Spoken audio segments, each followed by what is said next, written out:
Huwag mong isipin ng mga negatibo, huwag mong hayaang mawala ang mga ngiti mo. Chill ka lang palagi at maging positibo, basta gawin mo lang yung mga bagay na di mo ikakapangamak. Laging magpasalamat, gawin mo yung dapat kung anong nararapat. Lagi mong itatatak sa isip mo, gawin mo lang ng gawin mga hilig mo. Gawin mo lang ng gawin mga hilig mo.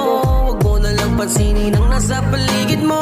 Walisin ang mga negatibo, buksan ang mga ngiti mo. Palayain sa isipan ang mga tangan na hindi mo malis sa sarili mo. Ba't lagi kang nakakulong? Di naman yung sagot sa lahat ng iyong tanong. Lahat tayo ay may pag-asa na matamasa, na makamit yung magandang buhay at magandang umaga. Di lang naman ikaw ang may bitbit na mga suliranin. Isipin mo na lamang laging may Diyos ka at panalangin. Gawin mo na lamang kung ano ang dapat.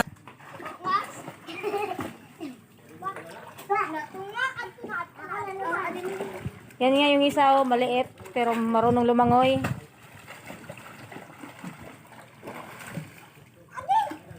Yan. Bakit talagang dagat? Lalaki pa yan. Buong court yan. Ano yan ang dagat?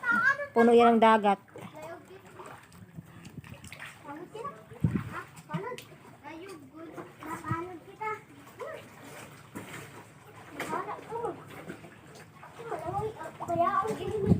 Yan, dito ako sa Pantalan.